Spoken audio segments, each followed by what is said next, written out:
Hello and welcome everyone. Welcome to the Atulya session that is Swift revision for our prelims 2022. ये हमारी series में geography and environment का lecture number 4 है where we are dealing with the aspects related to geomorphology. तो हम आज geomorphology जो कि एक नया टॉपिक है उसे स्टार्ट करेंगे एंड उसमें जो मोस्ट इंपॉर्टेंट टॉपिक्स हैं उनको डिटेल में कवर करेंगे जो हमें प्री में एक्सपेक्टेड है. इसके अलावा जो कंसेप्चुअल पोर्शन है जियोमॉर्फोलॉजी के वो सारे कंसेप्चुअल पोर्शन हम एक एक करके देखेंगे. So let's start our discussion with geomorphology.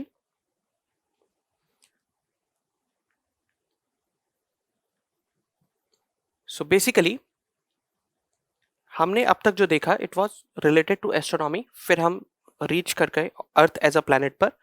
फिर हमने देखा अर्थ का एक ओरिजिन हुआ है, एवोल्यूशन हुआ है और अर्थ का एक जो अर्थ की जो भी प्रेजेंट फॉर्म है it took more than 4.6 billion years इतने टाइम में जाकर अर्थ अभी प्रेजेंट शेप में पहुंचा है. तो that is a thing which we have seen. But earth के ऊपर ऐसे क्या क्या इवेंट्स होते हैं जिससे अर्थ का जो सरफेस है that is it the land surface and the ocean surface of अर्थ वो शेप हुआ है. इस सब की क्यूरियोसिटी को जानने के लिए साइंटिस्ट हमेशा ही लगे रहे इस लाइन में. ऐसे ही एक हमारे पास साइंटिस्ट अवेलेबल है जिनका नाम है Alfred Wegener. He gave one idea जो बताता है कि how continents and oceans are existing और अर्थ की जो प्रेजेंट सरफेस है या प्रेजेंट लैंडफॉर्म है वो कैसे बना है. For that he gave the concept of continental drift theory.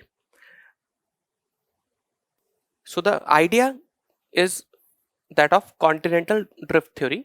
You can get certain idea. यहां पर बात हो रही है continents which are drifting. Drifting का मतलब है मूवमेंट है. Continents are in motion. So Wegener said कि कॉन्टिनेंट अर्थ में अभी जिस भी प्रेजेंट स्टेटस में है जहां पर प्रेजेंटली लोकेटेड है वहां से वो एक्चुअल में मूव करके आए हैं. So there is a movement of continents यानी कि जो लैंड मास है जिसके ऊपर वेजिटेशन है, एनिमल्स सर्वाइव करते हैं, वो part it travels on the surface of the earth.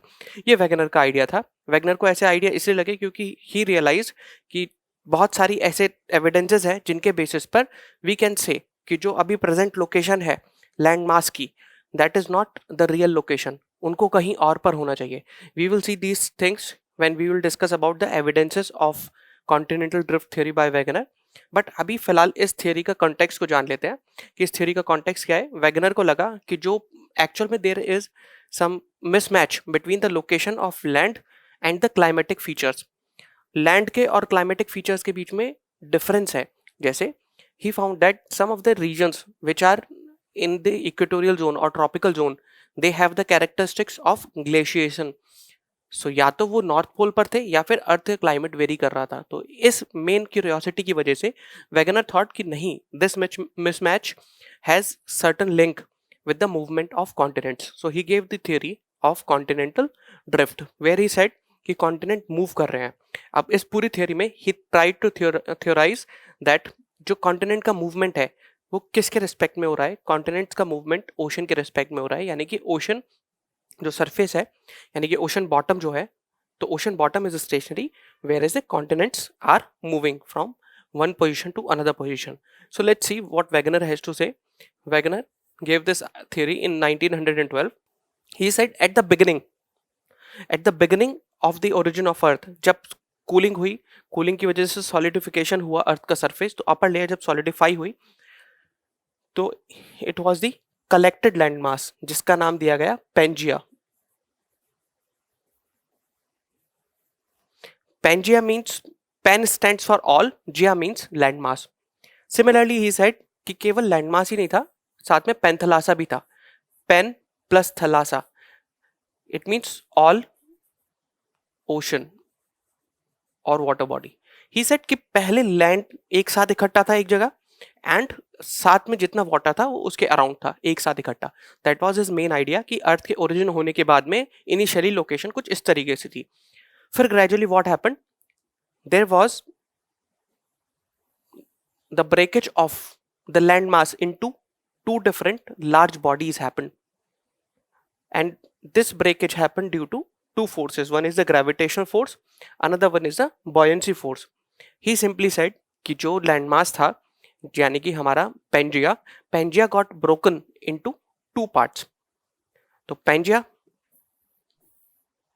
if this was the Pangea, so it got broken into two parts, part number 1, part number 2. So these two parts and they separated with each other. अब इस part को separate करने के लिए what were the forces which were responsible? The forces which were responsible were gravitational force and buoyancy. Gravitational force के बारे में एक बार बात करते हैं. What kind of gravitational force is expected? He expected कि मून की वजह से इतना ग्रेविटेशनल फोर्स लगता है that may change the.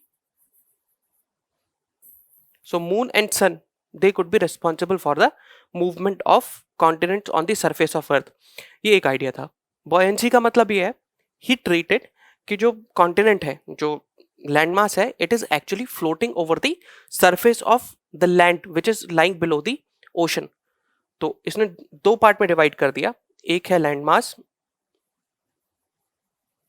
And he said below that lies the ocean. तो ओशन के ऊपर लैंड मास फ्लोट करता है इजीली. ये फ्लोट क्यों करता है? Due to a force of buoyancy.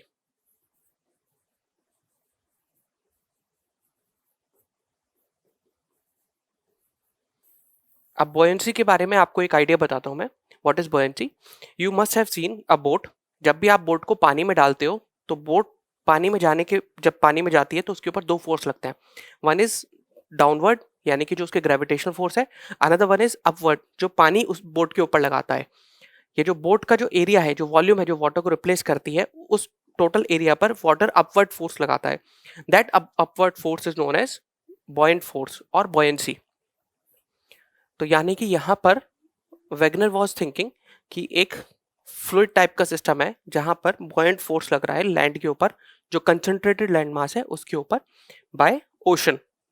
तो ये आइडिया आपके सामने अभी क्लियर है. Now next thing what we want to discuss here is that कि जब ये ब्रेकअप हुआ, continent got broken into two parts, तो इसमें नदर्न पार्ट को बोला गया लॉरेशिया एंड सदर्न पार्ट को बोला गया गोंडवाना लैंड. और ये सेम गोंडवाना लैंड है जिसका पार्ट इंडियन प्लेट भी थी, जिसका पार्ट हमारा इंडियन लैंड मास भी रहा है. This Gondwana land is rich in minerals. ये आपको as we have discuss in the orientation session कि गोंडवाना लैंड एक इंपॉर्टेंट पार्ट है और इंडिया में भी यही लैंड मास एक्चुअल में डोमिनेट करता है, स्पेसिफिकली इन पेनिनसुलर इंडिया. आगे बढ़ते हैं.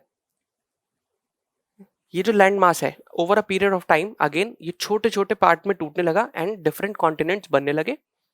And further there were so many splits into these land masses. पहले पेंजिया था, पेंजिया से बना नदर्न वाला लॉरेशिया एंड सदर्न वाला गोंडवाना लैंड. फिर उसके बाद उसमें फर्दर ब्रेकअप होने लगे. तो अभी प्रेजेंट जो कॉन्टिनेंट है वो शेप इसने अर्थ के सरफेस से ले ली. That is one thing. Another thing is that कि इन कॉन्टिनेंट के मूवमेंट से बेसिकली व्हाट हैपेंड, जो सी था हमारा, जो ओशन था, that was Panthalassa, it got split into different water bodies. उसमें से एक मेजर रहा तो it was Tethys sea. That was a major water body in the entire scenario, split होने की वजह से. अब एक बार इसका डायग्रामेटिक रिप्रेजेंटेशन देख लेते हैं. What had happened.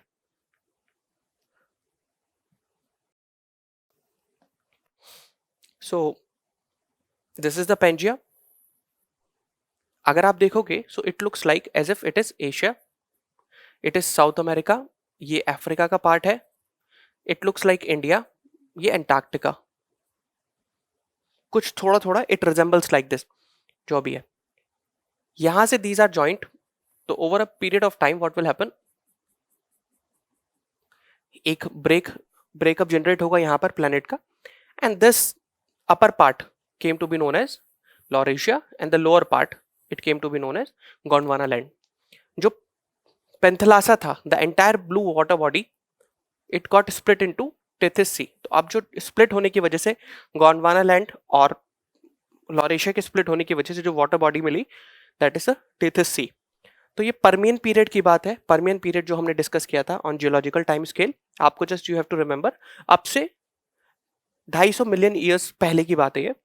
200 million year पहले, यानी कि in the age of Triassic period, तो ट्रायसिक पार्ट टाइम में ये ब्रेकअप हुआ, फिर जुरासिक पीरियड में जो अब से 1.45 मिलियन ईयर्स अगो का टाइम पीरियड है, उसमें ये जो ब्रेकअप है इट बिकेम फर्दर डिस्टिंक्ट। आप देखो यहाँ पर जो छोटे छोटे कॉन्टिनेंटल मास थे वो सेपरेट होने लगे। दिस इज इंडिया यानी कि पेनिनसुलर इंडिया का पार्ट, ये एंटार्क्टिका वाला पार्ट नीचे जा रहा है। दिस इज मेडागास्कर जो अफ्रीका के जस्ट एडजेसेंट है। So this part is the Madagascar जो सेपरेट हो रहा है अफ्रीका से। North America is drifting towards the north, it is drifting towards the north, it is separating this way। South America भी इस तरीके से सेपरेट हो रहा है। क्रिटेशियस पीरियड में अब से लगभग 65 million years ago, Cretaceous period में 65 मिलियन ईयर्स अगो में आपका टीथस सी धीरे धीरे क्लोज हो रहा था by the merging of Africa and Eurasian plate. तो ये जो बड़ा वाला लैंड मास है जो ऊपर वाला पार्ट है इसके साथ में अफ्रीका मर्ज कर रहा था, और इंडिया भी, जो इंडिया का लैंड मास है major, it was also moving in the different direction. And ultimately present day में what we find is that जो सदर्न मोस्ट पार्ट है हमारा एंटार्क्टिका वो साउथ पोल की तरफ मूव करता है। Then we have got Asia and Europe. India जाकर जो ये जो प्लेट है, इंडिया जो है, इंडिया का लैंड मास ये इसके साथ में मिल जाता है, मर्ज हो जाता है। ऑस्ट्रेलिया ड्रिफ्ट होकर यहाँ से ऑस्ट्रेलिया की बॉडी बनाता है, अफ्रीका एक कॉन्टिनेंट हो जाता है, साउथ अमेरिका यहाँ पर है। नाउ वी सी इस पूरे प्रोसेस में जो टीथस सी है जो यहाँ तक विजिबल था, दिस टीथस सी टेक्निकली अब गायब हो चुका है। टीथस सी का बस एक रेमिनेंट पोर्शन यहाँ पर मौजूद है इन दिस सेगमेंट, अदरवाइज बाकी सारा जो सी है वो मर्ज हो चुका है। तो Tethys sea gets completely vanished from most of the areas apart from the Mediterranean part। तो Mediterranean part is the ancestral version of Tethys Sea, यानी कि Tethys Sea जो पहले एग्जिस्ट करता था, यानी कि the same Tethys Sea can be considered to be present at the Mediterranean location। बाकी सब जगह ये वाटर मर्ज हो चुका है।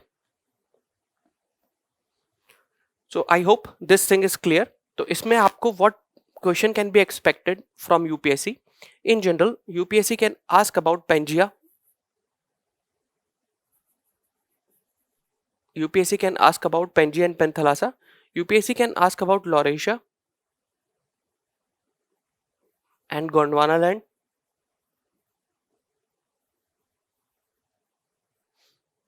UPSC can also ask what are the forces which were considered in plate tectonic in continental drift theory, जिसकी वजह से कॉन्टिनेंट मूव कर रहे थे। यूपीएससी ये भी पूछ सकती है कि टेथस सी का रेमिनेंट क्या है।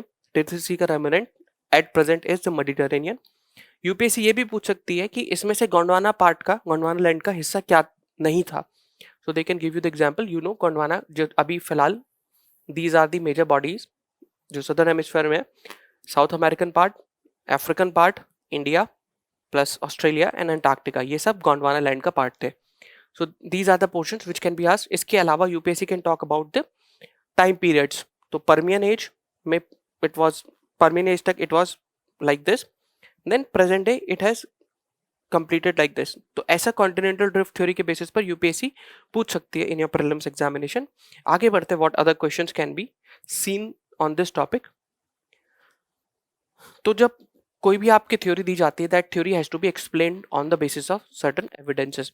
अगर एविडेंस नहीं है तो पीपल उसको at its face value deny कर देते हैं उसके एग्जिस्टेंस को। सो इसीलिए Wegener put forward some of the evidences, और कुछ एविडेंसेस वेगनर ने नहीं but some other people they have given कि क्या क्या एविडेंसेस है जिसकी वजह से ये मूवमेंट ऑफ कॉन्टिनेंट्स यानी कि drift of continent can be identified. पहली बात, some of the fossils that have been found. तो यहाँ पे fossils both flora and fauna दोनों के फॉसल मिलते हैं। तो एक पर्मियन एज का रेप्टाइल है दैट इज मेजोसॉरस। तो Mesosaurus is being found in both Africa and South America. अभी आप देखोगे तो अफ्रीका एंड साउथ अमेरिका के बीच में there is a very huge ocean that is Atlantic ocean. तो अटलांटिक ओशन के दोनों तरफ आपको स्मॉल पर्मियन रेप्टाइल मिलता है। Now there is one case कि अगर वो स्मॉल रेप्टाइल है तो उसने इतने बड़े लैंड मास को कैसे, इतने बड़े वाटर बॉडी को कैसे क्रॉस करा कि वो दोनों साइड ही मिलता है हमें, दैट इज वन क्वेश्चन। फिर साथ में fossil of a fern tree, ये आपको मिलता है इंडिया में भी और एंटार्क्टिका में भी। सो अब ये भी एक केस है कि दोनों जगह ये सेम जो फर्न ट्री है उसके फॉसिल कैसे मिल सकते हैं। This is another thing. तो यहाँ पर ये बायोलॉजिकल एविडेंस है। इसके अलावा there are other animals also. One is lemmings, एक छोटा सा रोडेंट है जो अटलांटिक के दोनों साइड मिलता है आपको। तो ये भी इट इज डिफिकल्ट कि उसके पास स्विमिंग कैपेबिलिटी नहीं है, फिर भी वो दोनों तरफ आपको मिलता है। Apart from that, rocks of similar type, क्योंकि रॉक स्ट्रक्चर का आपको पता है when earth was very in the nascent phase, तो अर्थ में हॉट गैसेस थे, उन्होंने धीरे धीरे कूल डाउन होना शुरू करा, then they become in plasma state and ultimately they got solidified. जो सॉलिडिफाइड स्ट्रक्चर है उसको हम रॉक बोलते हैं। वो जो रॉक्स हैं जब बने थे, तो if they were present at the same location, तो उनका एक टाइप का रॉक एक जगह कंसंट्रेटेड थे लार्जली। तो similar type of rocks can be found in both Africa as well as the Brazilian part. और आपको पता है Brazil is in South America, Africa Atlantic के दूसरे पार्ट में है, और अटलांटिक को क्रॉस करने के बाद में यू गेट द ब्राजील। तो दोनों में सिमिलर टाइप ऑफ रॉक्स मिलेंगे। जियोलॉजिकल स्ट्रक्चर भी सेम है। इसका एक मेजर एग्जांपल है आपका एपलेशन माउंटेन। एपलेशन माउंटेन किससे मैच करता है? एपलेशन माउंटेन मैच करता है आपका mountain ranges in the northern Europe. Appalachian mountain का मतलब क्या है? These are the mountain ranges which are located in the United States of America. So if we were to draw a map of USA, so this side, this is the Appalachian Range. The red dotted mark is the Appalachian Range जो USA में है। Same mountain range, same geological structure आपको कहाँ मिलता है देखने को? Same geological structure आपको मिलते हैं आपको नॉर्दर्न यूरोप में। अपार्ट फ्रॉम दैट आपको मोरक्को और अल्जीरिया जो कि नदर्न अफ्रीका के पार्ट है, उनमें भी आपको सिमिलैरिटी मिलती है जियोलॉजिकल स्ट्रक्चर में। इसी टाइम के माउंटेन बिल्ट आपको मिलते हैं। Northern Europe, eastern part of United States and the northern part of Africa, same geological structure. इसके अलावा एक केस है that is the continental fit which is commonly termed as jigsaw fit.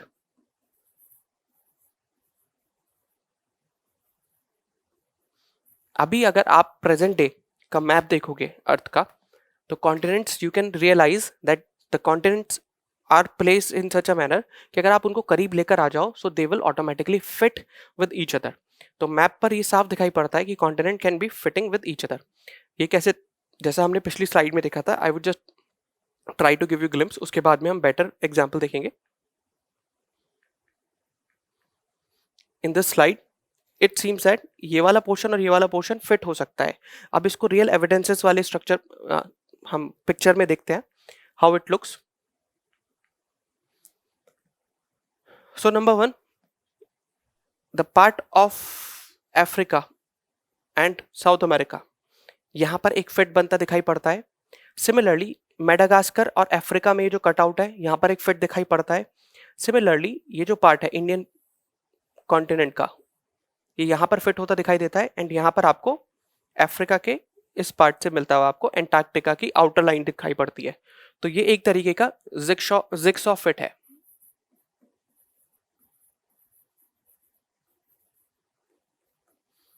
अब ये jigsaw fit shape को देखकर तो पता चलता है कि है।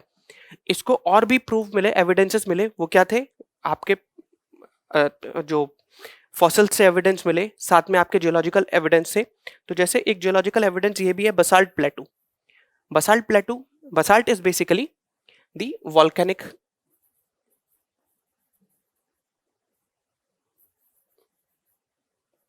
लावा जो कि सॉलिडिफाई हो जाता है, और सॉलिडिफाई होने से पहले ये विस्कस होता है, so it spreads over a large area of land, और वहां पर एक प्लेटू का स्ट्रक्चर बना देता है। तो basalt plateau is basically due to the volcanic eruption. Volcanic eruption की वजह से एक आपको लेस विस्कस लावा फ्लो करके आता है सरफेस पर, and that spreads over the surface, उसकी वजह से you get the प्लेटू type of structure. तो ये जो बसाल्ट प्लेटू है आपको ये देखने को मिलेंगे ऑन आइदर साइड, यहाँ पर भी, सिमिलरली यहाँ पर भी there is a match. Madagascar plus Indian plate में भी आपको same type of basaltic flow दिखाई पड़ता है. सो इट मीन्स एक तो जिग्सॉ फिट है, and that jigsaw fit has been supplemented with the idea of basalt plateaus, कि बसाल्ट प्लेटूज की लोकेशन वहीं पर है जहां पर it was expected. That is one thing. Another thing is that जो हमने फॉसिल्स की बात करी है, मेसोसॉरस की बात करी है, सिमिलरली साइनोग्नाथस एक ट्राइसिक लैंड रेप्टाइल है. लेमिंग्स की बात करी है, एक ग्लोसेप्टेरिस, ये एक फर्न है जो आपको यहां मिलता है, अंटार्कटिका में भी, आपको इंडिया में भी मिलेगा. सिमिलरली लिस्ट्रोसॉरस जो आपको अफ्रीका, अंटार्कटिका और इंडिया तीनों लोकेशन पे मिलेगा. सो बेसिकली बात यह है कि ये जो मूवमेंट है बिटवीन दीज कॉन्टिनेंट, ये पॉसिबल नहीं था अगर ये एक दूसरे के पास पास नहीं होते, इनके बीच में कोई भी गैप नहीं होता. अगर गैप था तो it was difficult for these organism to travel from one location to another location. तो based on these evidences we can say कि continental drift was a reality. तो ये एविडेंसेस थे. बट व्हाट हैपेंड, इन evidences को देखने के बाद भी देयर वाज सर्टेन डिसएग्रीमेंट कि कॉन्टिनेंटल ड्रिफ्ट थ्योरी एक रियलिटी नहीं थी. ऐसा क्यों? ऐसा इसलिए because there were several factors. इसको हम एक बार व्हाइट बोर्ड पर, ब्लैक बोर्ड पर डिस्कस करते हैं.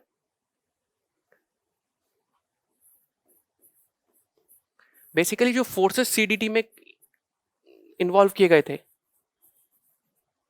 दे were not the real reason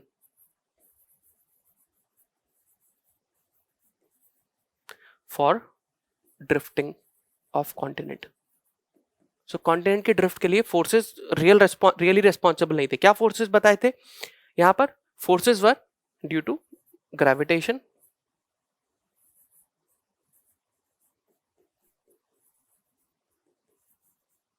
plus साथ में एक फोर्स बताया था, force due to buoyancy. So buoyancy, ये forces these were not responsible completely. यानी कि कॉन्टिनेंट एंड ओशन इस फोर्सेस की वजह से एक दूसरे के साथ मोशन में नहीं आ रहे थे. इसके बाद there were certain other discovery कि यहां बोला जा रहा था कि जो लैंड मास है जो ओशन के ऊपर मूव कर रहा है, इट वॉज रियलाइज कि लैंड मास ओशन के ऊपर मूव कर रहा है. But later on it was discovered कि केवल लैंड मास ही मूव नहीं कर रहा, that is a continental mass he move नहीं कर रहा. ओशन का जो बॉटम है, यानी कि ओशन का के अंदर जो सरफेस है, that is also moving. This idea came to be known as, or came to become clear with a theory that is known as sea floor spreading. So sea floor spreading एक independent hypothesis थी जो develop हो रही थी, and this hypothesis gave the idea कि केवल it is not the continent, rather continent plus ocean both are in motion. यहां से एक आइडिया आया that continents are not the only thing which are drifting apart. So next part we are looking forward to see is the sea floor spreading. Now basically जहां पर it was realize कि जो forces हैं they are not actually telling कि किस वजह से continent एक दूसरे से दूर जा रहे हैं, एक दूसरे के पास आ रहे हैं. तो इसी सर्च में there were different stream of geologist and scientist who were discovering. तो एक इसी क्वेस्ट में एक थियरी को डेवलप करा गया, that was the sea floor spreading. और ये थियरी थी एविडेंसेस के ऊपर बेस्ड. इसमें देखा गया कंटिन्यूसली समथिंग इज हैपनिंग जो कि कॉन्टिनेंटल क्रस्ट को या फिर ओशनिक क्रस्ट को वीक करती जाती है. So gradually there will be weakening. तो ऐसे there will be gradual weakening. Gradually it will becoming thin and thin over a period of time. और साथ के साथ में ये जो पार्ट है हमारा, ये पार्ट एक दूसरे से ड्रिफ्ट होता जाता है, चाहे ये कॉन्टिनेंटल पार्ट हो या ओशनिक पार्ट हो, इट गेट्स ड्रिफ्टेड अपार्ट. जब ये स्टडी करा गया ओशन सरफेस पर, यानी कि जो जो ओशन के नीचे हमारे पास लैंड मास था, ओशन के नीचे जो ओशन का फ्लोर था, जब ओशन फ्लोर को स्टडी करा गया तो इट वाज रियलाइज कि ओशन में ये फिनोमेना दिखाई पड़ता है कि ओशन का जो जो लेयर है, ओशन की जो लेयर है, रॉक लेयर और bottom layer, it gets drifted apart slowly. पहले वो धीरे धीरे थिन होती है and then it ultimately gets drifted apart. तो जब वो थिन होती है तो थिन होने के बाद में देयर इज अ पॉसिबिलिटी कि वहां पर नीचे से मैग्मा बाहर आकर निकलता है और स्प्रेड हो जाता है over a period of time. So here what is happening, जो मैग्मा है, मैग्मा बाहर निकलेगा and it gets spread over the surface of ocean. फिर कुछ टाइम बाद यहाँ पर मैग्मा की वजह से थिकनेस बढ़ेगी, अल्टीमेटली ये इस डायरेक्शन में मूव कर रहा है, ये मास ये डायरेक्शन इस डायरेक्शन मूव कर रहा है, फिर से मैग्मा कुछ टाइम बाद बाहर निकलेगा and there will be another layer of magma getting deposited on this layer. तो यहाँ पर क्या हो रहा है, एक कांस्टेंट मूवमेंट है कि जो ओशन सरफेस है वहां पर रॉक्स एक दूसरे से दूर जा रहे हैं और साथ के साथ उनको रिप्लेस करने के लिए नीचे से मैग्मा आ रहा है और वो ऊपर आकर सॉलिडिफाई हो जा रहा है, तो नए रॉक फॉर्म हो रहे हैं। मैग्मा क्या होता है, magma is the molten rock, magma is equal to molten rock. और ये मोल्टन रॉक कहाँ होते हैं, जब अर्थ के अंदर होते हैं मोल्टन रॉक, उसे मैग्मा बोलते हैं। जब ये अर्थ के सरफेस पर बाहर निकल के आ जाते हैं वी कॉल देम लावा। अर्थ के सरफेस पर जब ये कूल एंड सॉलिडिफाई हो जाते हैं ultimately then they become rock on the surface of earth. तो सेम यहां पर हो रहा है कि जो ये लैंड मास है, ये ओशन के बॉटम, तो जो ओशन का जो फ्लोर है ये थिन होता है, थिन होने के साथ साथ मैग्मा पुश करता है और अल्टीमेटली पुश करके ओशन के सरफेस पर स्प्रेड हो जाता है। तो लगा कि ये एक दो जगह होता है, बट इट वाज रियलाइज कि सभी ओशन में, सभी मेजर ओशन में, बी इट पैसिफिक, इंडियन और अटलांटिक, आपको ये फिनोमेना दिखाई पड़ता है where this thing is happening. And इस तरीके के एक्सपेंशन को, जहां पर ओशन फ्लोर स्प्रेड हो रहा है और मैग्मा आके फैल रहा है, इसको कहा गया कि मिड ओशनिक रिज फॉर्म हो रही है। क्योंकि रिज फॉर्म होने का मतलब है कि छोटे छोटे पहाड़ बन रहे हैं, और पहाड़ कैसे बन रहे हैं, मैग्मा ऊपर आया, लावा, एंड देन इट सॉलिडिफाइज और एक रॉक की लाइन बन जाती है। So it becomes like this कि नीचे से मैग्मा ऊपर आ रहा है and these are the ridges which are being formed by magma। तो एक बार मैग्मा आता है, मैग्मा की लेयर डिपॉजिट होती है and it is deposited along the entire ocean range. तो इस पूरे लाइन को we call them mid oceanic ridge, MOR। और ये MOR कैसे फॉर्म हुआ है, MOR फॉर्म हुआ है क्योंकि यहां से सी का जो फ्लोर है ये एक दूसरे से दूर जा रहा है। Sea floor is going away from each other, that is known as the sea floor spreading. कि जो सी का फ्लोर है वो स्प्रेड हो रहा है, साथ में नए रॉक और नया बॉटम, नया सी फ्लोर बनता जा रहा है। तो इससे एक बात पता चली कि जो कॉन्टिनेंटल ड्रिफ्ट वाला एस्पेक्ट था कि ओशन लैंड के ऊपर मूव कर रहे हैं, वो रियलिटी नहीं है। It is the reality is that कि ओशन भी मोशन में है, और वो मोशन क्यों है, ड्यू टू सम फोर्स जिसकी वजह से ओशन का फ्लोर स्प्रेड कर रहा है। स्प्रेड होने के बाद वहां खाली वैक्यूम नहीं बन जाता, वहां पर रिप्लेस करता है क्या, लावा आकर ऊपर, और उस लावा की वजह से वहां पर एक रिज बन जाती है ओशन में। तो यानी कि धीरे धीरे धीरे धीरे ओशन का फ्लोर स्प्रेड हो रहा है। इस आइडिया से हमें एक बात तो पता चली कि जो नॉलेज थी हमारी कॉन्टिनेंट के ड्रिफ्ट के बारे में, दैट वाज इनकम्प्लीट। उसको कंप्लीट करने के लिए another research has to be done, और वो रिसर्च थी in the form of plate tectonics. तो कॉन्टिनेंटल ड्रिफ्ट थ्योरी के बाद में सी फ्लोर स्प्रेडिंग एक नई अवेकनिंग थी, जिसने एक नई थ्योरी के लिए इनपुट्स प्रोवाइड करे, and that theory term to be known as plate tectonics. Plate tectonics किसी एक इंडिविजुअल ने नहीं दी, बहुत सारे लोगों ने दी। जैसे सी फ्लोर स्प्रेडिंग में हैरी हेस इनका मेजर रोल था, प्लेट टेक्टोनिक थ्योरी में हैरी हेस का भी रोल था, ट्यूजो विल्सन का भी रोल था। So there were different players जिनकी वजह से एक थ्योरी डेवलप की गई, that came to be known as plate tectonic theory. अभी तक हमने we have not talked about कि अर्थ की क्या लेयर है, कहां पर क्या एक्शन हो रहा है। We have just simply talked about कि अर्थ के जो ऊपर वाली लेयर है, जो कि अर्थ का सॉलिड लैंड मास है, रॉक से मिलकर बना है, उसमें कुछ मूवमेंट हो रहा है, that we have talked about. Now a new term has been introduced, उसका नाम है plate. Plate simply means that कि अर्थ का जो टॉप मोस्ट लेयर है उसको नॉर्मली हम बोलते हैं क्रस्ट, प्लस क्रस्ट के नीचे आता है मेंटल। मेंटल क्रस्ट के जस्ट नीचे वाली लेयर को बोलते हैं। तो मेंटल का अपर पार्ट,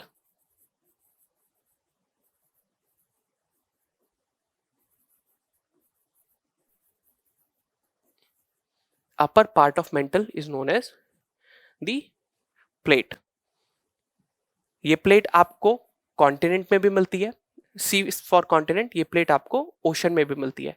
जब कॉन्टिनेंट में मिलती है इसकी थिकनेस अप टू 200 किलोमीटर तक हो सकती है। जब ओशन में मिलती है it can reach up to 80 kilometres और समटाइम्स लिटिल मोर. सो ये इन जनरल ऐसी थिकनेस होती है प्लेट की.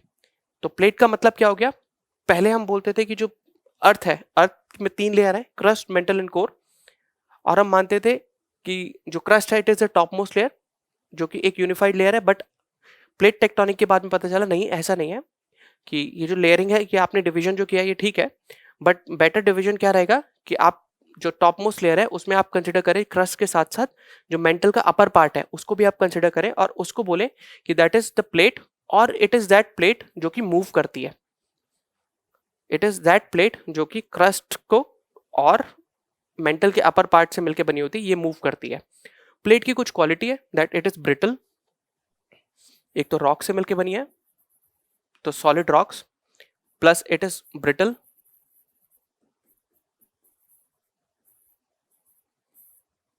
So these are the characteristics of plate, right? ये जो terms हैं, lithosphere, asthenosphere, we are going to discuss them towards the end of our discussion. So far we just have to remember कि topmost layer जहाँ पर हमारी crust है, it is known as the lithosphere. फिर उसके नीचे lie करता है asthenosphere, और asthenosphere semi solid state में आपको दिखाई पड़ेगा. So asthenosphere is the semi solid type of layer inside the earth. So plate tectonic में जो प्लेट को डिफाइन किया गया कि जो लिथोस्फेरिक प्लेट है ये एक massive irregular in shape slab of solid rock, right? It is composed of both continental and oceanic lithosphere. यहां से एक बात तो आपको क्लियर हो गई कि जो प्लेट है it is not only the continental, rather it also include the oceanic part. That is a thing. So plate एक रिजिड यूनिट है, it is brittle. Now plate के बारे में जानने के बाद में अब it was the next logical step कि हम ये जाने कि कितनी प्लेट्स हैं. तो प्लेट्स को हम डिवाइड कर सकते हैं in terms of major and minor plates. So there are several minor plates, but major plates there are only 7. So 7 are the major plates. अब वो 7 मेजर प्लेट्स क्या क्या है आप ध्यान दीजिए. Antarctic plate, North American plate, South American plate, Pacific plate, Indo Australian plate, African plate and Eurasian plate. आप देखिए these are the major plates. अगर आप इनको मैप पर देखोगे इन प्लेट को, if you want to imagine these plates, तो इमेजिनेशन में जो कॉन्टिनेंटल ड्रिफ्ट थ्योरी में जो कॉन्टिनेंट की बात हो रही थी, तो जो मेजर लैंड मासेस जनरेट हुए थे they are these major plates. इसके अलावा there are minor plates as well. Major plates के बाद माइनर प्लेट्स भी हैं, जैसे Cocos plate, Nazca plate, Arabian plate, Philippine plate, Caroline plate and Fiji plate. इनके नाम और लोकेशन आपको याद करना थोड़ा ठीक रहेगा, बिकॉज हो सकता है एग्जाम में इन terms of map based question they can ask you कि आप से पूछें कि ये कौन कौन सी लोकेशन है या फिर कहाँ पर आपको ये माइनर प्लेट्स दिखाई पड़ती हैं. मूविंग फर्दर, ये आपका एक मैप है विच इज टेलिंग यू कि कहाँ पर major plates are located.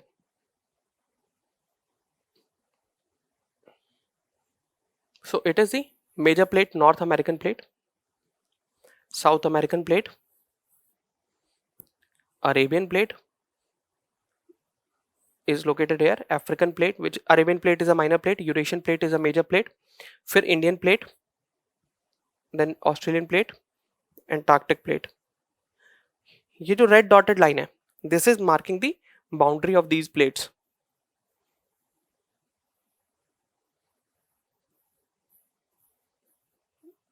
So ये साउथ अमेरिकन प्लेट हो गई. अब आप देखिए इस प्लेट में, in South American plate, it is not only the continental part is included but oceanic part भी इंक्लूड किया गया. सिमिलरली इंडियन प्लेट में continental part plus oceanic part include किया गया. सिमिलरली अफ्रीकन प्लेट में continental part and oceanic part include किया गया. Are you getting this? तो यानी कि plate is not limited to the one particular structure. इसमें दोनों ही इनकॉर्पोरेट हुए हैं, दैट इज कॉन्टिनेंटल और ओशनिक पार्ट, दोनों ही पार्ट. नाउ वी सी कि जो माइनर प्लेट्स हैं वो कौन कौन सी हैं, which are the major minor plates, तो उनके बारे में एक बार देखते हैं. So minor plates include the Nazca plate. ये नज़का प्लेट की लोकेशन क्या है? It is in the Pacific Ocean and along with the South American. Juan de Fuca plate, it is in the northern Pacific region. Then eastern plate, छोटी सी एक plate है, right? एक Scotia plate है, which is in the southern part of the South American plate. Then Arabian plate, we have discussed about it. Philippine plate एक location है, right? These are the minor plates. इन plates की location को आप identify कर सकते हैं, और most importantly these plates are can be identified from their location. Likewise Cocos plate, आपको इनकी लोकेशन को ऑब्जर्व करना है. हो सकता है आपसे पूछे कि Cocos plate lies under the Antarctic ocean. अगर ये स्टेटमेंट आता है तो इट वुड बी इनकरेक्ट, क्योंकि कोकोस प्लेट आपकी कहां पर है? It is under the Pacific ocean. Similarly they can ask you about Scotia plate. इसकी लोकेशन पूछ सकते हैं. हो सकता है they can say it is under the Indian ocean, right? तो आपको ये देखना है कि what the question they are trying to ask, और आपके ऑब्जर्वेशन के बेसिस पर यू कैन एनालाइज कि कहां से क्वेश्चन बन सकता है, और उस बेसिस पर you can keep your observation intact. Moving further, plate के मैकेनिक्स में जितनी भी प्लेट है, आपको पता तो ये तो पता चला कि that a plate exist in such a way कि एक प्लेट अगर हो तो it may be like this, कि उसका कुछ कॉन्टिनेंटल पार्ट होगा और उसका कुछ ओशनिक पार्ट होगा. ऐसा हो सकता है कि this is one plate. Now plate के अंदर एक मेजर चीज जो है which has important role to play, it is not about the plate itself, it is about the boundary of the plate. So if this is plate 1 and this is plate 2, I am writing P2. अब plate 1 हो सकती है it is Eurasian plate,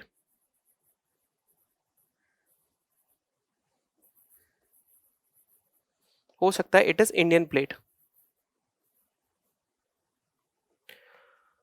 तो plate in itself is not important with respect to the theory. Important क्या है? Plate की boundary, कैसे दो प्लेट एक दूसरे से इंटरेक्ट कर रहे हैं. तो the zone of interaction between two plates is known as the plate boundary. तो प्लेट बाउंड्री के ऊपर the entire game is been played on, कि जो प्लेट की बाउंड्री है that makes the real part, कि उन बाउंड्री पर इंटरेक्शन कैसा है. और यही थ्योरी पूरी इन प्लेट बाउंड्री के रोल को एक्सप्लेन करने में इन्वॉल्व करती है. The theory is known as the plate tectonic theory, जहां पर हम प्लेट बाउंड्री के इंटरेक्शन को देखते हैं कि एक प्लेट दूसरी प्लेट के साथ में कैसे इंटरेक्ट कर रही है. तो इफ आई वर टू से, कुछ बाउंड्रीज हो सकती है. One could be oceanic boundary.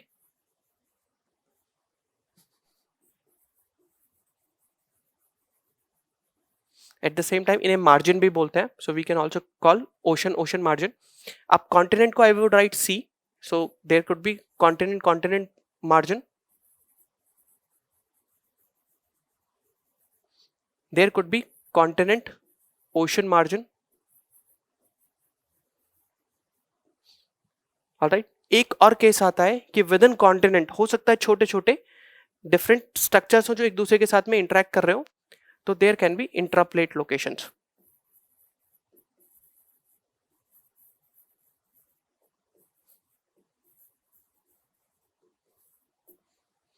सो ये जितनी भी है oceanic, continental etcetera, these are interplate interaction. Interplate का मतलब क्या हो गया? दो डिफरेंट प्लेट के बीच में इंटरेक्शन जो हो रहा है, उनकी जो बाउंड्री कैसे एक दूसरे के साथ इंटरेक्ट कर रही है, that is known as the interplate. उसमें क्या आएगा? Oceanic, continental and continental oceanic, या तो से बाउंड्री कही है या फिर मार्जिन कही है. सिमिलरली एक है इंट्राप्लेट टेक्टोनिक्स, जो कि किसी प्लेट के अंदर है, और किसी प्लेट के अंदर जो इंटरेक्शन हो रही है that could be termed as intraplate tectonics. इन बाउंड्री को आपने देखा. नाउ वी आर डिस्कसिंग कि किस तरीके से ये बाउंड्री एक दूसरे के साथ इंटरेक्ट करती हैं. So I have told you about the boundaries. Now let's see what type of interaction these boundaries do play with each other.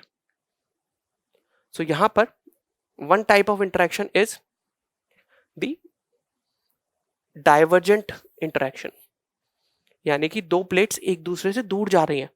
If you imagine this scenario, तो आपको इस सिनेरियो में समझ में आ जाएगा कि दो प्लेट एक दूसरे से दूर जाती हुई कहां मेजरली दिखाई पड़ती हैं.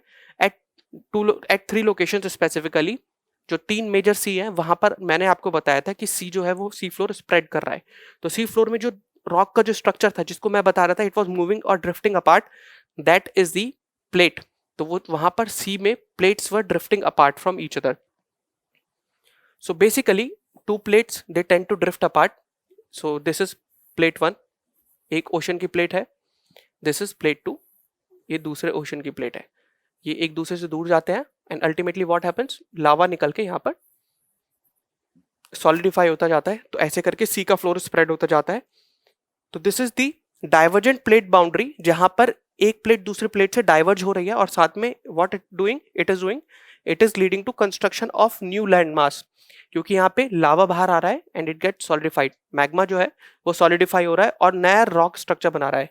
इसका एग्जाम्पल है मिड अटलांटिक रिज, तो हमने एमओआर पढ़ा था, मिड ओशनिक रिज, तो अटलांटिक में that is known as mid Atlantic ridge एक ये पार्ट है।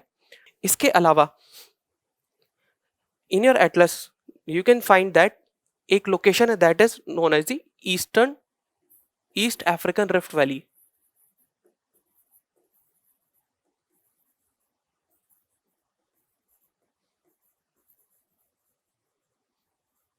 तो ईस्ट अफ्रीकन रिफ्ट वैली में भी भले ही ये दो डिफरेंट प्लेट में नहीं हो रहा, but it is happening with in the single plate that is plate of Africa. तो विद इन दैट प्लेट यानी कि इंट्रा प्लेट मूवमेंट हो रहा है, वहां पर जो अफ्रीका की प्लेट है वहां पर डाइवर्ज हो रही है धीरे धीरे, तो यहां पर कॉन्टिनेंट प्लेट में डाइवर्जेंस हो रहा है। So C stands for continent, so continent plate में डाइवर्जेंस हो रहा है। So divergence is happening in the continental plate. Now another thing I want to tell you here is that इस divergent plate boundary में जो process है, इस process के through what is happening, new layer of rocks is being generated, और जो rock generate हो रही है, प्लेट मूव करती है बट नई लेयर ऑफ रॉक बन जाती है। सो अल्टीमेटली इसमें लॉस नहीं हो रहा है, इसमें new land is being created, that is why it is termed as the constructive plate boundary. What does it mean? It can also be referred to as constructive plate boundary और constructive margin. So that is one thing. Now another scenario which we can discuss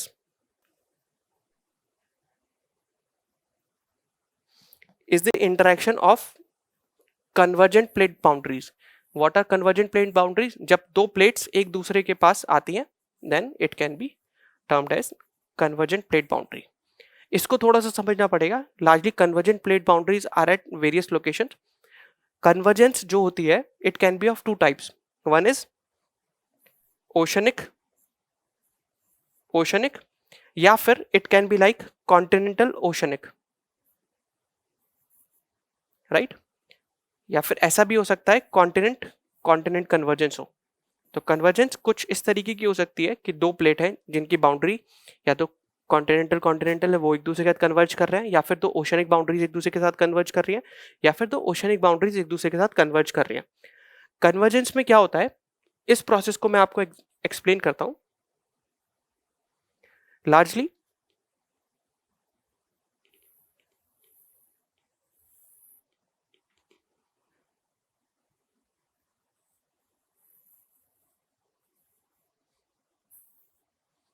this is one plate boundary, that is let's say Eurasian plate boundary, this is Pacific. So what is happening, this plate converges here और यहां से ये वाली plate converge हो रही है। After some time इनमें collision होगा और जो हैवियर प्लेट है इट गेट्स टू सबडक्ट। तो हैवियर प्लेट अर्थ में नीचे चली जाती है और ये सबडक्ट करना शुरू कर जाती है। अर्थ में नीचे जाती है तो it reaches to a zone जहां पर बहुत ज्यादा हीट है। तो due to heat and pressure की वजह से क्या होता है, it starts to molten down. तो यहां पर रॉक जो होते हैं मेल्ट होने लगते हैं। सो मेल्टिंग ऑफ रॉक से क्या बनता है, magma.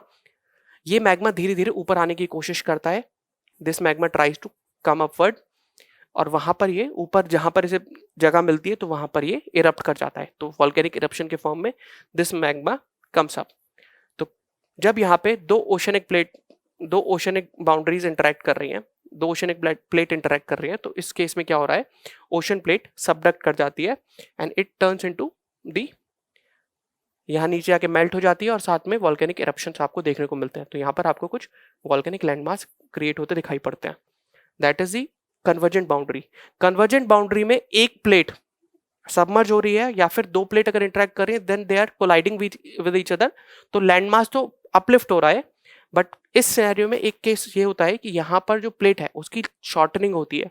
So this is also termed as destructive plate margin.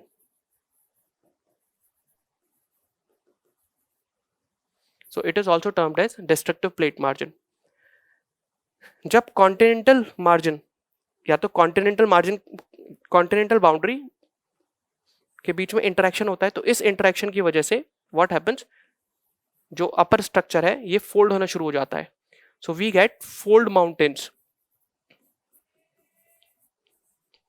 Fold mountains हमें कब मिलते हैं, जब भी कभी कॉन्टिनेंट प्लेट से कन्वर्ज होती है या फिर कॉन्टिनेंट प्लेट ओशनिक प्लेट से कन्वर्ज होती है, तो लार्जली जो हमारा कॉन्टिनेंटल मास है ये अपलिफ्ट हो जाता है और एक माउंटेनियस स्ट्रक्चर फॉर्म करता है, that is known as fold mountains. तो फोल्ड माउंटेन्स कब मिल रहे हैं, fold mountains are meeting when continental and oceanic plates interact करते हैं या फिर कॉन्टिनेंटल प्लेट इंटरेक्ट करती है। तो कॉन्टिनेंटल पार्ट स्क्वीज होके एक माउंटेन स्ट्रक्चर फॉर्म करता है। अगर ओशन प्लेट है तो साथ में कॉन्टिनेंट तो बनेगा, बट कॉन्टिनेंट के साथ में एक चीज और बनती है, that is known as the volcano. तो माउंटेन भी बनते हैं उस केस में, और उस केस में आपके वॉल्केनो की इरप्शन भी दिखाई पड़ता है।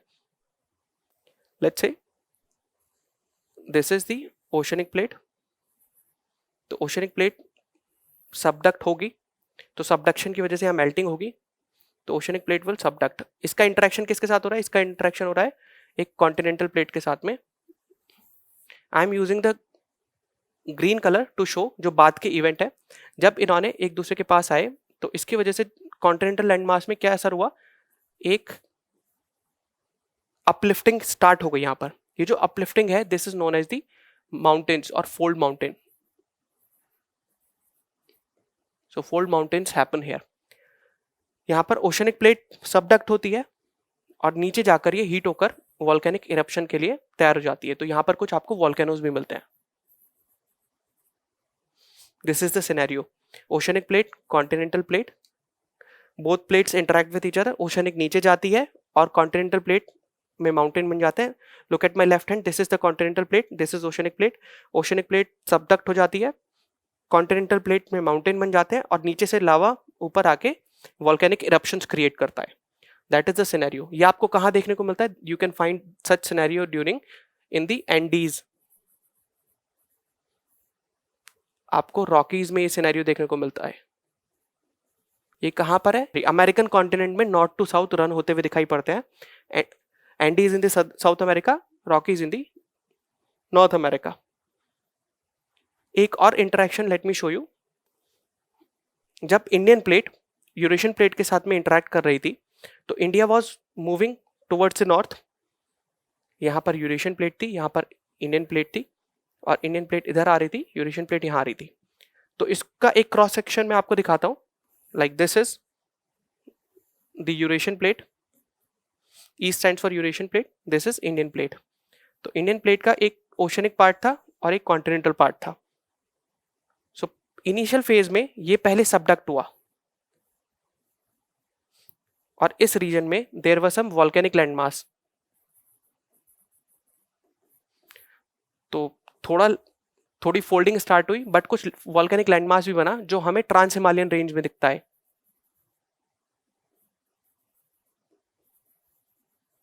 तो ट्रांस हिमालयन रेंज में कुछ वॉल्केनिक लैंडमास बना विद दिस इंटरेक्शन, जब इंडियन प्लेट और यूरेशियन प्लेट का इंटरेक्शन हुआ। बट आफ्टर सम टाइम ये जो सारी की सारे ओशनिक पार्ट था, इट गॉट सबडक्टेड। अब क्या इंटरेक्शन बचा, now the new interaction was continent interaction, जिसमें आपकी एक तरफ यूरेशियन प्लेट थी, एक तरफ इंडियन प्लेट थी। तो यहाँ पर कुछ लैंडमास डेवलप हो गया था, फिर यहाँ पर भी लैंडमास डेवलप होने लगा और यहाँ पर एक फोल्डेड लार्ज स्ट्रक्चर बना। This folded large structure incorporated trans Himalayas, I am writing TH, and 3 ranges of Himalayas as well.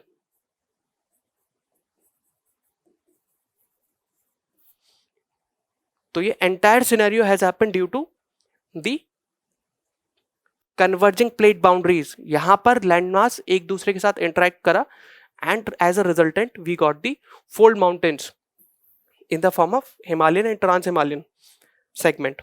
और जो ट्रांस हिमालयन रीजन है इसमें कुछ आपको ट्रेसेस मिलेंगे वॉल्केनिक लैंडफॉर्म के भी। So that is the scenario of convergent plate boundary. Now let's get back to our slides. तो कन्वर्जेंट प्लेट बाउंड्री में we are seeing this is the continental crust, ये लिथोस्फीयर का part एक दूसरे के साथ इंटरेक्ट कर रहा है, और यहाँ पर जो माउंटेन रेंज बन रही है, why it is happening because of the crustal folding. Crustal folding किसका होता है? कॉन्टिनेंटल क्रस्ट फोल्ड होने लगती है which leads to the mountain range, और कुछ पोर्शन जो ऊपर उठ जाता है, जो माउंटेन जितना हाई नहीं होता तो उसको बोलते हैं हम प्लेटू बन जाता है वहां पर। That is the scenario. Moving ahead we have to see another type of landform structure that is created। जब भी कभी ओशन बाउंड्री इंटरेक्ट करते हैं तो ocean floor, ocean plate subduct कर जाती है। लार्जली जो हैवी प्लेट होती है वो मैकेनिज्म में सबडक्ट करती है। तो ओशन प्लेट सबडक्ट करती है एंड इट गेट्स मॉल्टन, और साथ में कुछ लावा और वॉल्केनिक इरप्शंस हैपन होते हैं, जिस वजह से एक वॉल्केनिक लैंडफॉर्म क्रिएट होता है। तो imagine if this was the oceanic plate boundary, यहां से प्लेट नीचे जाकर सबडक्ट होती है, और यहां पर भी एक ओशनिक प्लेट है, प्लेट सबडक्ट हो रही है, ये प्लेट जाकर यहां पर नीचे सबडक्ट हो रही है। That is what I am trying to say कि ये प्लेट है, प्लेट सबडक्ट हो रही है, तो ये जो पूरा पार्ट है, दूसरा पोर्शन, वहां पर आपको एक आर्क मिलती है। This is the arc of volcanic structure, और उस आर्क को हम बोलते हैं वॉल्केनिक आर्क, क्योंकि एक प्लेट सबडक्ट हो रही है, सबडक्ट होते होते उस पूरे प्लेट पर, जहां जहां पूरे उस लेवल में जो प्लेट सबडक्ट हुई है, हर जगह थोड़ी थोड़ी दूर पर वॉल्केनिक इरप्शंस होंगे, जिस वॉल्केनिक इरप्शंस में अंडर सी मैग्मा इकट्ठा होता जाएगा। मैग्मा इकट्ठा होते धीरे धीरे एक हाइट ले लेगा और एक आइलैंड स्ट्रक्चर क्रिएट कर देगा। That island structure is known as the volcanic arc. तो this plate is subducted, but subduction के बाद यहाँ पर मेल्टिंग जोन में पहुंच जाते हैं, और उस मेल्टिंग जोन से आपको लावा मिल जाता है, और वो लावा जो सॉलिडिफाई होता है, then it forms the island structure, that is island arc. ये जो रीजन है, this is in the Pacific Ocean. Pacific Ocean में there are so many volcanoes, there are so many islands, और वो एक आर्क के फॉर्म में है। Why this is in the arc form? क्योंकि यहाँ पर ओशन प्लेट का इंटरेक्शन है, उस ओशन प्लेट के इंटरेक्शन की वजह से हैवियर प्लेट सबडक्ट हुई, हैवी प्लेट सबडक्ट हुई तो ये नीचे गई, तो सबडक्शन इसका स्टार्ट होने की वजह से एस्टेनोस्फेयर में गई, वहां पर ये इसका जो प्लेट है मॉल्टन हुई, and then it resulted into the volcanic eruption. अब इंट्राप्लेट या फिर कुछ ऐसी प्लेट होती है, कुछ प्लेट का मूवमेंट है वो एक दूसरे के साथ से टकरा नहीं रही है, ना ही एक दूसरे से दूर जा रही है, इट इज हैपनिंग साइडवेज, एक दूसरे से आगे या पीछे मूव कर रही है। Such plate boundaries are known as transform plate boundaries और ट्रांसवर्स प्लेट बाउंड्री। ये एक दूसरे के से पैरेलल मूव करती है।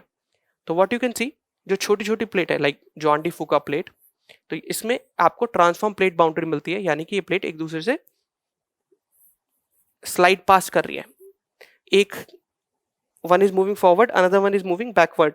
सो इस तरीके के जो स्ट्रक्चर है आपको, तो यहाँ पर वॉल्केनिक के साथ साथ अर्थक्वेक, यहाँ पर earthquake is the main activity जो दिखाई पड़ती है, तो यहाँ पर अर्थक्वेक के चांसेस ज्यादा रहते हैं।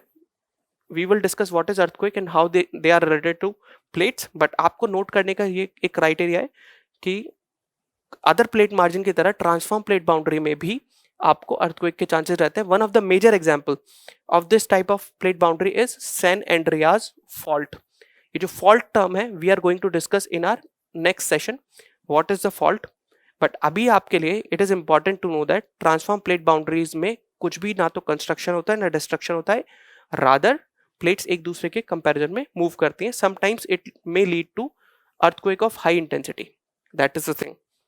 नाउ मूविंग अहेड, कि प्लेट में मूवमेंट जो हो रहा है, why such movement is happening. तो कॉन्टिनेंटल ड्रिफ्ट थ्योरी के forces are not valid. Sea floor ने एक आइडिया दिया कि सी फ्लोर क्यों स्प्रेड हुआ है। Based upon that there was one scientist, Homer Holmes.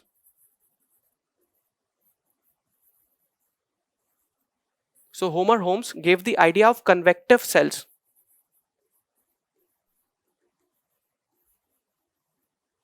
तो कन्वेक्टिव सेल्स का आइडिया दिया है होम्स ने कि जो अर्थ है, अर्थ के अंदर ड्यू टू हाई टेम्परेचर, तो जैसे हम मेंटल के अपर पार्ट में जाते हैं तो वहां पर the hot currents are moving, hot currents are moving and these hot currents are moving in such a way कि वो एक बार आते हैं, कन्वर्ज होते हैं, then they lift upward and diverge. तो यहां पर क्या हो रहा है, करंट्स आर कमिंग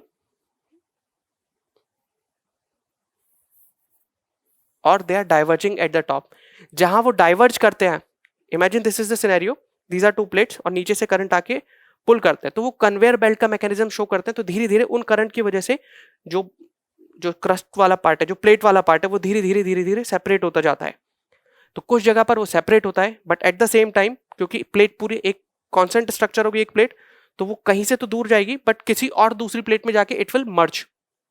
तो जहां पर वो ड्रिफ्ट अपार्ट कर रहा है कन्वेक्टिव सेल, तो वहां से तो डाइवर्जेंट प्लेट बाउंड्री क्रिएट हो रही है। जहां पर वो प्लेट को एक दूसरे के पास लेकर आ रहा है, वहां पर कन्वर्जेंट प्लेट बाउंड्री फॉर्म हो रही है। So it is due to this convective cells that plates are actually in motion. ये कन्वेक्टिव सेल क्यों है? Due to heat, heat generated in the upper mantle. तो अपर मेंटल में due to very high temperature this scenario is happening, और it is this what we have seen कि mid oceanic ridge बनती है, जहां पर ये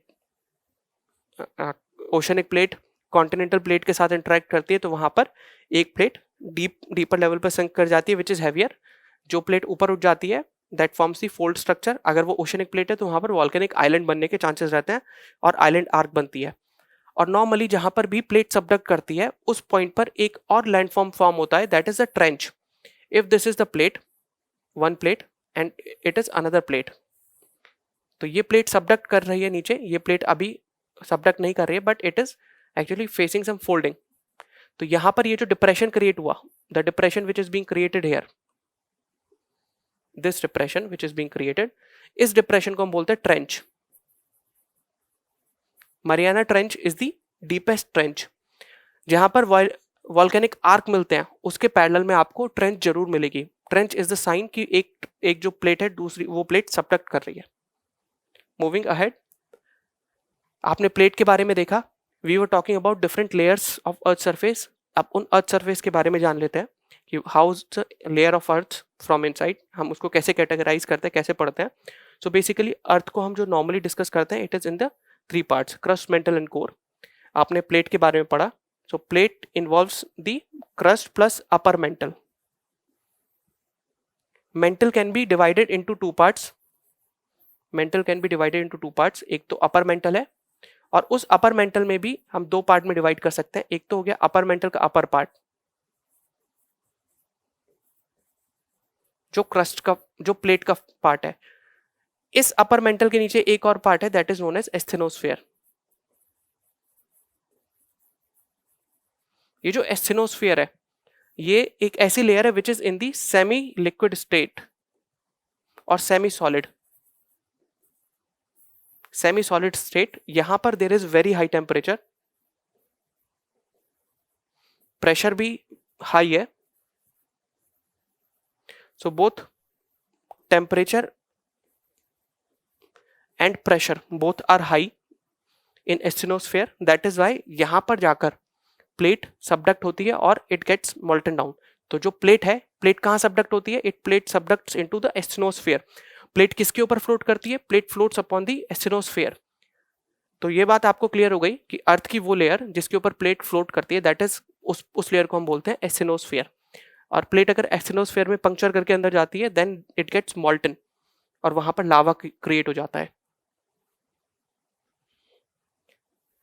अब नॉर्मली जो हमारी कन्वेंशनल अप्रोच है कि क्रस्ट, मेंटल एंड कोर, उनको हम किस बेसिस पर डिवाइड करते हैं? उनकी केमिकल एंड फिजिकल प्रॉपर्टी के ऊपर, टेम्परेचर के ऊपर, उनमें मेटालिक कंटेंट कितना है, रॉक्स कैसे है, थिकनेस कैसी है। These are the parameters on which we categorise different plates. अब बात यह कि अर्थ के इंटीरियर का पता कैसे चलता है? अर्थ के इंटीरियर का पता चलता है टू डिफरेंट सोर्सेज से, one is direct, another one is indirect. Direct sources could be like volcanic eruption से जो वॉल्केनिक मास आया, या फिर आपने डीप ड्रिल करा, उसको आपके डायरेक्ट सोर्सेज हो गए। कुछ इनडायरेक्ट सोर्सेज हो गए जैसे अर्थक्वेक की वेव जनरेट जो होती है, वो हम देखेंगे when we will study about earthquake. आपके डिफरेंट सोर्सेज हो गए, जैसे मीटियोराइट हो गए या फिर ग्रेविटेशनल फील्ड हो गया, मैग्नेटिज्म हो गया, दीज आर द फोर्सेज जो इनडायरेक्ट हैं, जिनकी वजह से हमें पता चलता है कि अर्थ के अंदर डिफरेंट लेयर्स कैसे मौजूद है। अब बात कर लेते हैं क्रस्ट की। तो crust is the outer most layer, 8 to 60 kilometre है जनरली थिक। कॉन्टिनेंटल क्रस्ट हमेशा थिक होगी। इसकी डेंसिटी अगर हम बात करें अपर क्रस्ट की, दैट इज जो कॉन्टिनेंट से डील करती है, तो 2.8 है डेंसिटी इसकी। और ओशनिक पार्ट इज डेंसर। तो which one is denser? So oceanic crust is denser. Oceanic crust is denser. So density oceanic crust की ज्यादा है। लार्जली इग्नियस रॉक से बनी थी स्टार्टिंग में, बट इग्नियस रॉक्स कंप्रेस होकर टेम्परेचर प्रेशर के चेंज होने के बाद में कुछ मेटामॉर्फिक रॉक में कन्वर्ट हुए, साथ में कुछ वेदरिंग और इरोजन की वजह से सेडिमेंट्री रॉक भी जनरेट हुए। Most common rock in the earth crust is known as the igneous rock. सबसे ज्यादा ये आपको मिलेंगे। Temperature of crust increases with depth, इसको बोलते थर्मल ग्रेडियंट। जो क्रस्ट है, अगर हम क्रस्ट के नीचे ड्रिल करते हुए जाएंगे देन टेम्परेचर विल इंक्रीज, और it is thermal gradient. Crust से हम जैसे जैसे मेंटल के पास तक पहुंचते हैं तो we get up to 400 degrees centigrade of temperature. Crust की कॉम्पोजिशन में mainly oxygen is the important element, 46% is oxygen, then silicon 27.7%, 8.1% is aluminium, then iron, और रिमेनिंग अदर इसमें आ जाते हैं। So we can remember that oxygen is the most abundant in the earth crust. So oxygen, silicon, aluminium, iron is the composition of earth's crust. Continent crust आपको पता है they will be thicker, and oceanic crust they will be lighter. Moving ahead, mantle. तो mantle is the second layer. इसकी thickness 60 से 2900 kilometre तक हो सकती है। और आपको एक बात बताई थी, मेंटल जब हमें प्लेट टेक्टोनिक थ्योरी का आइडिया लगा तो हम मेंटल को फिर सब कैटेगराइज कर पाए कि मेंटल को हम अपर मेंटल में डिवाइड करेंगे, और अपर मेंटल में भी एक अपर पार्ट होगा, अपर पार्ट ऑफ अपर मेंटल, फिर उसमें एक एस्थेनोस्फीयर होगा, और उसके नीचे होगा हमारा the lower mantle. Silica and magnesium, these are the dominant minerals of mantle. तो कॉम्पोजिशन में silica and magnesium, these are the major component of mantle. इसके अलावा वी कैन सी कि अपर मेंटल में जो कैरेक्टरिस्टिक है वो लोअर मेंटल से सडनली चेंज होती है। So there are zones in which density of mantle changes. Mantle crust के पार्ट से भी ज्यादा डेंस है, it is around 5.5 to 10 grams per kilometre. तो ये जो डेंसिटी है, that density is basically much higher than the density in the crust. So this is the 5.5 to 10 grams per centimeter cube. तो 1 centimetre cube में इतनी density, that means mantle is very high in density. Moving ahead, talking about the core. Core earth की inner layer है, सबसे नीचे core है। This core can be divided into 2 parts, one is inner and then outer core. Core की density is very high. Core consists of 32% of Earth's mass. क्योंकि ये बहुत ज़्यादा डेंसिटी है तो बहुत कम एरिया में it encompasses the huge mass of Earth. 2 zones of core की बात हमने कर ही ली है, और जो लाइन कोर को डिवाइड कर रही है, inner core and outer core को, that is at the depth of 5150 kilometres. Nickel and iron, जिसको हम बोलते हैं nife, is the main composition of core. So अब एक बार इनको डायग्राम में देख लेते हैं, right. So the black line is basically this black part is the crust. All right, then we have got mantle, then we have got outer core 2900 kilometres के बाद 5150 किलोमीटर्स के बाद इनर कोर आ जाता है, और ये जो 6370 किलोमीटर है, this is actually the radius of earth. ये अर्थ का सेंटर है और ये अर्थ का सरफेस है। सो 63710 is the radius of the अर्थ। यहाँ पर आपको लाइटर रॉक्स मिलते हैं क्रस्ट में, अपर पार्ट में, फिर आपको denser oxide and magnesium and silicon मिलता है कहाँ पर, मेंटल में, और मेंटल के भी लोअर मेंटल पार्ट में। फिर जब आप कोर के पार्ट जाते हैं तो वहां पर आपको आयरन एंड निकल की कॉम्पोजिशन मैक्सिमम मिलती है।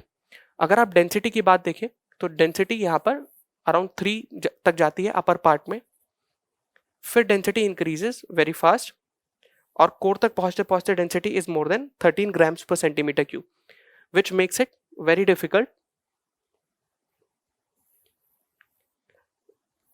यहां पर टेम्परेचर इतना ज्यादा हैवी है which makes it very difficult to reach even below 10 kilometres on the earth. Reason is, एक बहुत बड़ा एक्सपेरिमेंट हुआ है in which there was a very deeper hole was being drilled, कि एक बार चेक करते हैं कि अर्थ में क्या क्या लेयर है, किस टाइप के रॉक्स हैं। तो Russia tried to do this excavation, they could only make 12 kilometers deep hole due to high thermal gradient. They could not make such hole. तो यहाँ पर अर्थ के क्रस्ट में ही इट वॉज डिफिकल्ट कि वो यहाँ तक पहुंच पाते, डीपर होल क्रिएट कर पाते। सो इमेजिन अ सिचुएशन जहाँ पर डेंसिटी बहुत ज़्यादा है, प्रेशर बहुत ज़्यादा है, टेम्परेचर बहुत ज़्यादा है, वहाँ पर डायरेक्टली हम नहीं पहुंच सकते। इसीलिए अर्थ के इंटरनल स्ट्रक्चर की जो हम स्टडी करते हैं, we study on the basis of different fields and principles. उसमें से एक सीस्मिक वेव्स भी हैं, उनको एनालाइज करके, सीस्मिक वेव्स मतलब अर्थक्वेक वेव्स, उनको एनालाइज करके हम पता लगाते हैं कि अर्थ के अंदर की डेंसिटी कैसे चेंज हो रही है। Now let's see this part.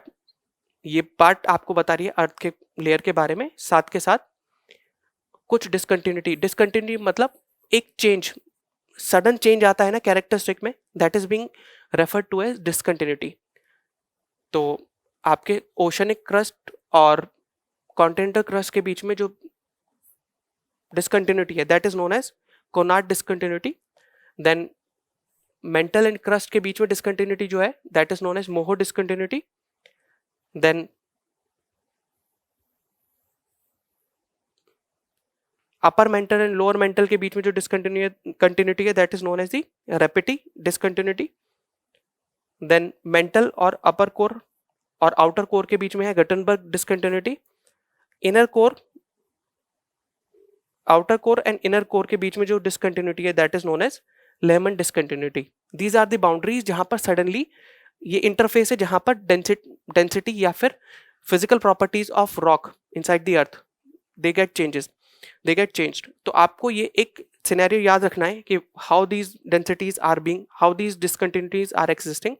ये जिन्होंने इनको डिस्कवर किया है उनके नाम पर जनरली ये नाम रखे गए हैं, Conrad, Moho, Repetti, Gutenberg and Lehmann. आपको ये याद रखना है, you are starting from the surface of the earth, you just remember the initials. What initials? CM, Chief Minister Repeti. Chief Minister Repeti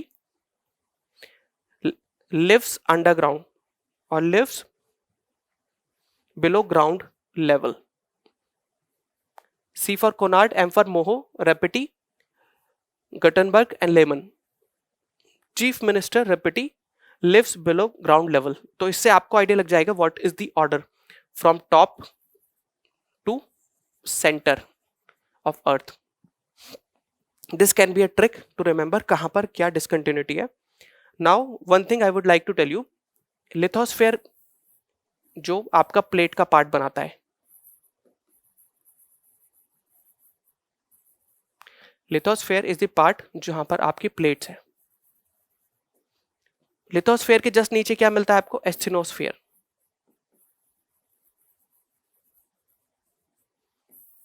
right, asthenosphere, then mesosphere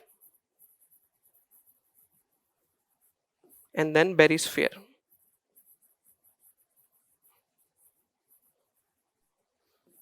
इसमें confuse होने की जरूरत नहीं है, I am just giving you these names only to identify कि किसका क्या मतलब है। जो लिथोस्फेयर है यानी कि it comprises of crust plus upper part of mantle. Upper part of mantle में ही एक छोटा सा सेगमेंट है, छोटी सी लेयर है, that is known as asthenosphere. Asthenosphere plus this part, जो ये अपर मेंटल है, अपर मेंटल का remaining part and the lower mantle, that is known as the mesosphere. Mesosphere मतलब बीच की लेयर, और बीच की लेयर अर्थ में क्या है, that is mantle. So it is almost equal to mantle. Barysphere is the innermost layer. तो core को क्या बोलते हैं, बेरिस्फेयर. So both inner core and outer core, they are known as barysphere. So you have to remember both ways. एक तो ये जो normal terminology है, क्रस्ट, मेंटल एंड कोर. एक दूसरी टर्मिनोलॉजी लिथोस्फेयर, स्टेनोस्फेयर, मीजोस्फेयर, बेरिस्फेयर. ये आपको याद रखना है कि अर्थ की लेयर कौन कौन सी है. With this, let's move forward, and we are here to wind up our session. Thank you very much for the discussion. In the next discussion, we will be taking forward different portions of geomorphology like earthquake and volcanism. Thank you very much.